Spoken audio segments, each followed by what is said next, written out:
আমোদ প্রমোদ নয়, বিলাসিতার জন্য নয়, দুমুঠো খেয়ে পরে বেঁচে থাকার জন্যই বেতন বৃদ্ধির আবেদন করছি।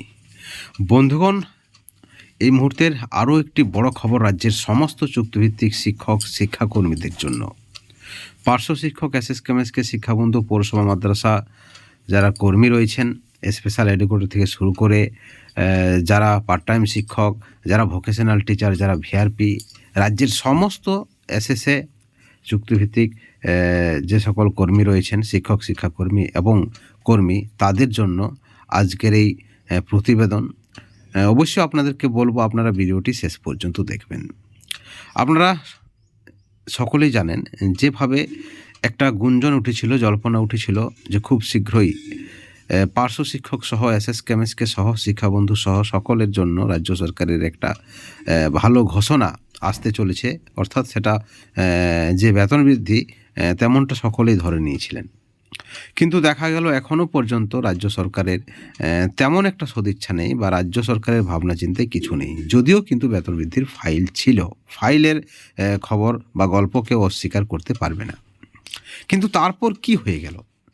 কেন ফাইল আটকে গেল বিকাশ ভবনে? কেন ফাইল আটকে গেছে? অর্থ দপ্তরের মঞ্জুরি মেলেনি। তারপর সরকারের পক্ষ থেকে সেই সদর্থক চিন্তাভাবনা কোথায়? তারপরের ইতিহাস আপনারা সকলেই জানেন। জয়েন্ট ফোরাম 6 ডিসেম্বর রাস্তায় নামা, এসএসকেএমএসকেদের চলছে রাজ্য জুড়ে ডেপুটেশন, বা আর বাকি যারা চুক্তিভিত্তিক শিক্ষক শিক্ষাকর্মী রয়েছেন তারাও ভাবনা চিন্তায় রেখেছেন রাস্তায় নামার, আন্দোলনের। আবার অনেকে বলছেন না, সরকারের পাশে থেকে সহযোগিতা করবেন। যাই হোক, কিন্তু প্রশ্ন হচ্ছে এই সকল যারা বঞ্চিত শিক্ষক শিক্ষাকর্মী রয়েছেন তারা কেন বেতন বৃদ্ধি চাইছেন? একটা পোস্ট ইতিমধ্যে ভাইরাল হয়েছে কোনো এক নেতৃত্বের, যে বিলাসিতার জন্য নয়, খেয়ে পরে বেঁচে থাকার জন্য, অর্থাৎ বেঁচে থাকার জন্যই তিনি বা তারা বেতন বৃদ্ধির আবেদন করছে। এবং এই বিষয়ে না বললেই নয়, কাঞ্চনের যে দাবি আপনারা দেখেছেন একেবারে সরকারের কাছে, বিধানসভার অধ্যক্ষের কাছে, যে তার নাকি ছেলে হবে এবং তার জন্য যে বিল 6 লক্ষ টাকা, 4 লক্ষ 6 লক্ষ টাকা তার বিল, এবং তার ছেলে হওয়ার জন্য 4 লক্ষ টাকা বিল দিতে হবে। এবং এই বিল কোথা থেকে দেওয়া হবে? জনগণের টাকা থেকে দেওয়া হবে, জনগণের ট্যাক্সের টাকা থেকে দেওয়া হবে। অর্থাৎ তিনি আমোদ প্রমোদ করবেন, বিলাসিতা করবেন, একটি নয়, দুটি নয়, একাধিক বিয়ে করবেন, এবং তারপর তার যে বাচ্চা হবে সেই টাকাটা দিতে হবে জনগণকে। ঠিক অপর দিকে যারা বঞ্চিত শিক্ষক শিক্ষাকর্মী, যারা 15 থেকে 20 বছর ধরে চাকরি করছেন, যারা জনগণের ছেলে মেয়েদের ভবিষ্যৎ রচনা করছেন, গড়ছেন, তাদেরকে কি দেওয়া হচ্ছে? বঞ্চনা। তাদের কপালে কি জুটছে? তাদের ভাগ্যে কি জুটছে? বঞ্চনা। তাদের ছেলে মেয়েদের কি হবে? তাদের ছেলে মেয়েদের ভবিষ্যৎ নয়।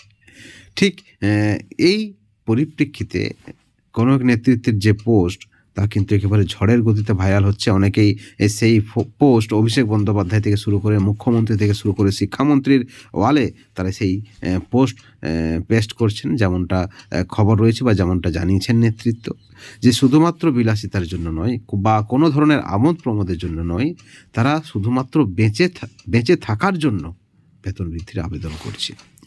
আর সহ্য হয় না উভয় সরকারের যে জ্বালা, কেন্দ্র সরকার এবং রাজ্য সরকার, কোনো সরকারই এই সকল চুক্তিভিত্তিক শিক্ষক শিক্ষাকর্মীদের জন্য তেমন একটা ভাবনা চিন্তা রাখেনি। এবং হাই স্কুল থেকে শুরু করে প্রাইমারি স্কুল, যেখানেই এই সকল বঞ্চিত শিক্ষক শিক্ষাকর্মী যারা রয়েছেন, তারা 15-20 বছর ধরে চাকরি করলেও তাদের বেতন বা ভাতা একজন লেবারের বেতন বা ভাতা থেকেও কম বা অর্ধেক বললেও ভুল বলা হবে না। আর এখানে যদি আপনারা দেখেন যে উভয় সরকারের যে এমএলএ এমপি রয়েছে, তাদের ভাতা 7,000 থেকে 1 লাখ ক্রস করেছে।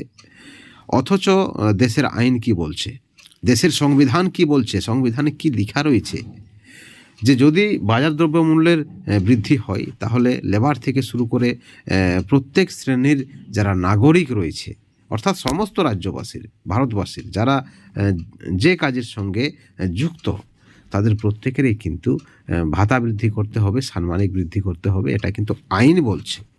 কিন্তু এই সকল যারা চুক্তিভিত্তিক শিক্ষক শিক্ষাকর্মী যারা রয়েছেন তারা কি সংবিধানের বাইরে, তারা কি সংবিধানের মধ্যে পড়ে না? আসলে জন্মলগ্ন থেকে যেভাবে তাদের বঞ্চনা কপালে জুটেছে, শুধু একটি সরকার এর জন্য দায়ী তা বলবো না, উভয় সরকারই এর জন্য দায়ী। জন্মদাতা বলুন আর পালনকর্তা বলুন, উভয়ই কিন্তু সেই ছাগলের তৃতীয় বাচ্চার মতো এই চুক্তিভিত্তিক শিক্ষক বা শিক্ষাকর্মীদের নজরে রেখেছে। যদিও সরকারপন্থী সংগঠনে যারা নেতৃত্ব রয়েছেন তাদের ভিন্ন মত, কিন্তু তাদেরওটুকু লজ্জা থাকা, ন্যূনতম লজ্জা থাকা উচিত।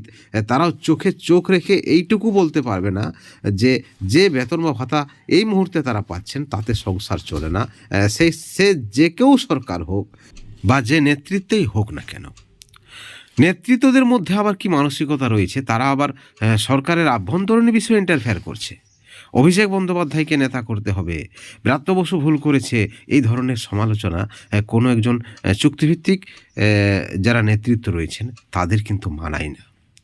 ন্যূনতম লজ্জা থাকা উচিত, আমরা এই প্রতিবেদনে বলতে চাইছি। কারণ আমরা প্রত্যেকের আর্থিক কষ্ট উপলব্ধি করতে পারি, আমরা আপনাদের সঙ্গে রয়েছি।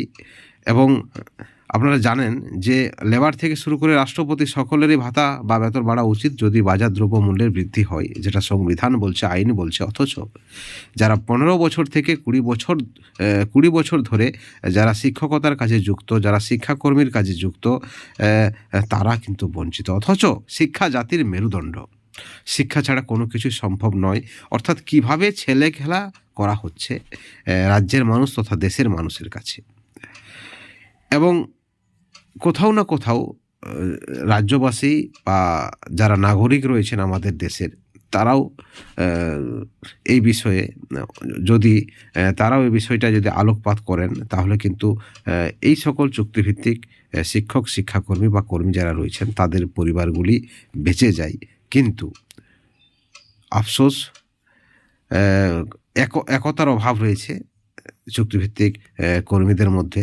সে পার্শ্ব শিক্ষক হোক, এসএসকেএমএসকে হোক, বা আদার্স যে সকল চুক্তিভিত্তিক শিক্ষক বা শিক্ষাকর্মী হোক বা এসএসএম কর্মী হোক, কোথাও না কোথাও একাধিকভাবে বিভক্ত এই সকল নেতৃত্বগুলি।